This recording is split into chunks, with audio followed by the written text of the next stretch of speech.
হযরত ওমর যখন গেলেন, দেখতে পাচ্ছেন সামনে একখানা পাথর। পাথরটাকে দেখার সঙ্গে সঙ্গেই তিনি বলতে আরম্ভ করলেন, ইন্নী লা আ'লামু হাজারান লা তাদুররু ওয়া লা তানফাউ। হযরত ওমর ওই পাথরখানাকে দেখার সঙ্গে সঙ্গে তিনি বলেন, ও আমি তোকে জানি, তুই শুধুমাত্র একখানা পাথর, লা তাদুররু ওয়া লা তানফাউ। তুই আমার লাভও করতে পারবি না, তুই আমার ভালো কিছু করতে পারবি না, এবং তুই আমার কিছু ক্ষতিও করতে পারবি না।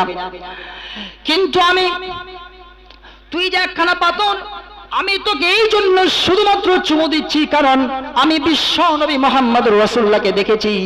ওয়ালাউলা আন্নী রাআইতু রাসূলুল্লাহ সাল্লাল্লাহু আলাইহি ওয়াসাল্লাম ইউকাম্মিলুকা মা কাব্বালতুকা। যদি আমার বিশ্ব নবীকে চুম্বন দিতে আমি না দেখতাম, তাহলে কোনোদিন আমি তোমাকে চুম্বন দিতাম না। আজ আমি তোকে এই জন্য চুমু দিচ্ছি, কারণ আমার বিশ্ব নবী মুহাম্মদুর রাসূলুল্লাহকে আমি চুমু দিতে দেখেছি। দেখেন আদর্শ কাকে বলে, ঈমান কাকে বলে, আনুগত্য কাকে বলে। আমাকে আপনাকে ভালো লাগুক আর নাই লাগুক, নবী আমার যেই কথা বলে দিয়েছেন ওই কথাটা মেনে নিতে হবে। এরই নাম হচ্ছে ঈমান।